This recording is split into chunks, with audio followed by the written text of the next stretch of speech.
This is another hadith related by Imam Bukhari and Imam Muslim. This hadith is again muttafaq alayh.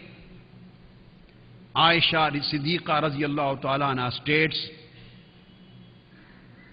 that some people from Habasha came.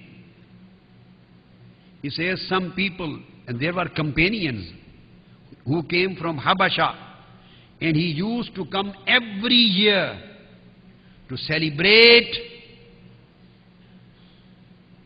the entrance of Holy Prophet sallallahu alaihi wasallam into Medina, to celebrate the day of entrance of Holy Prophet to Medina, as Imam Asqalani has stated and elaborated.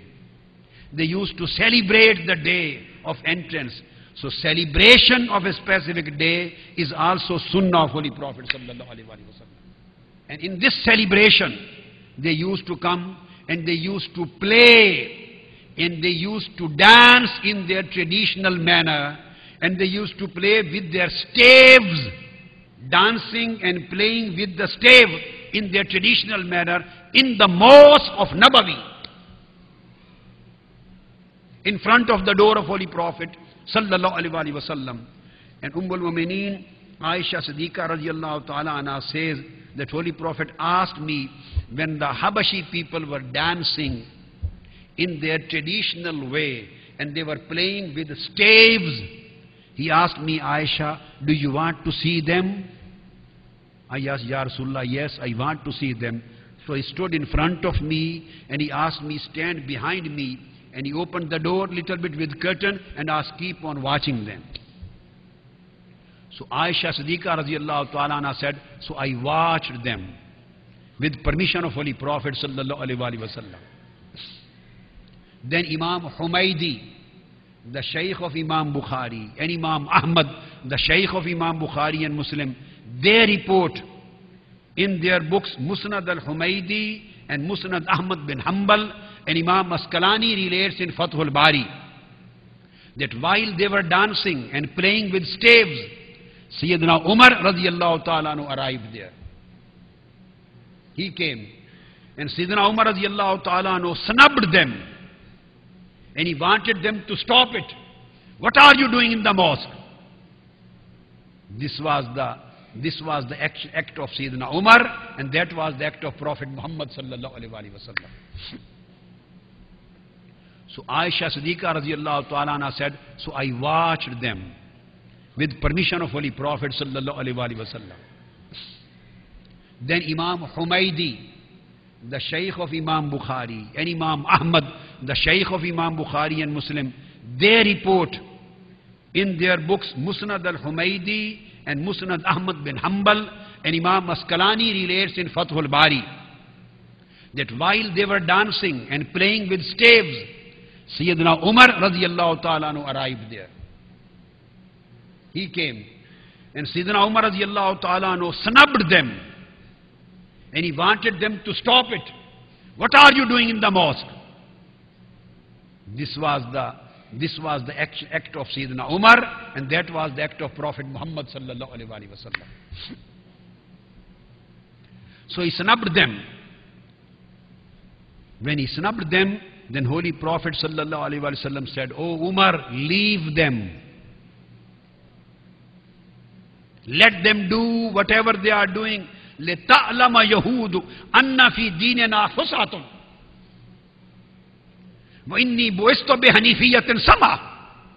Oh Umar, don't snub them and don't stop them to do that, because I want the Jewish people to know that our religion is not based on narrowness, our religion is based on openness and softness. And I have been raised with the deen of ease. Again, another hadith is reported in Sahih Bukhari and Sahih Muslim, and hadith is muttafaq alayh. Imam Bukhari relates in Kitabul Eidain of As-Sahih, and Imam Muslim in the same chapter. Sayyida Aisha Siddiqa radiyallahu ta'ala anha reports that there were days of Eid, and during the days of Eid, two girls from the tribe of Ansar who were sitting with me in Holy Prophet's house, in our house, and they were singing the beautiful songs, the historical songs of the remembering the bravery of Ansar in the olden days of Yom Bu'ath.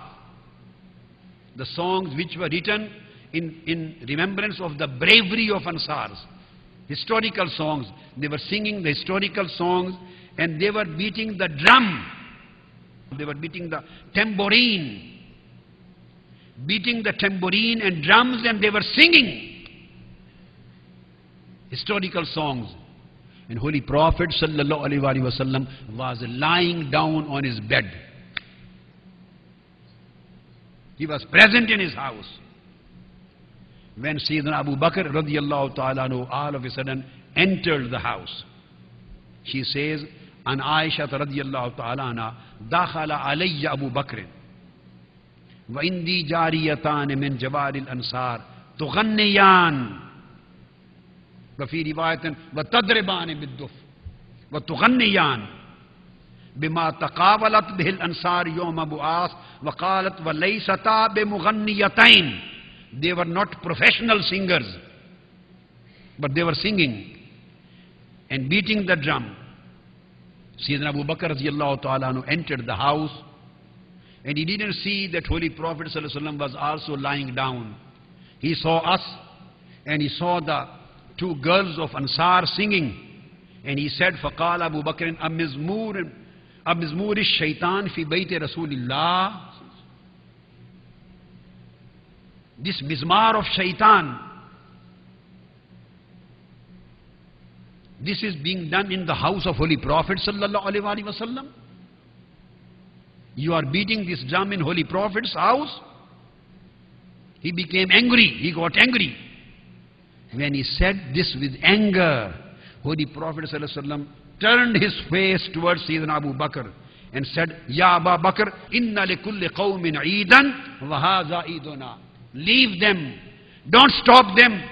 Every nation has the day of Eid. These are the days of our deen. Let them do what they want.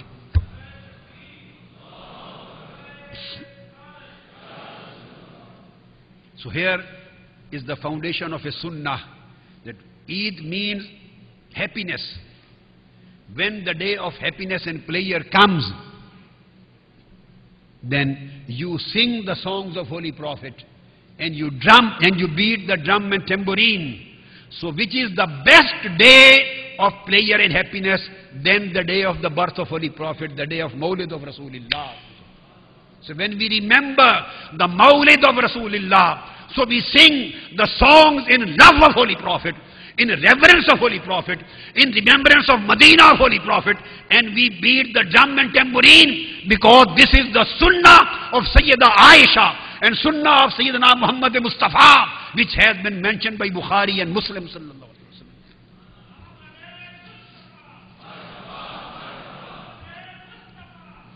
And the other words of another hadith, fi riwayatin anha, فَكَاشَفَ رَسُولُ اللَّهِ صلى الله عليه وسلم وقال دعهما يا أبا بكر فإنها أيام عيد. Leave them, O Abu Bakr, these are the days of Eid. These are the limitations and these are the flexibilities. This is how Islam becomes a deen of moderation. This is how Islam accommodates the requirements of human nature and psychology of human nature. Now, Holy Prophet's attitude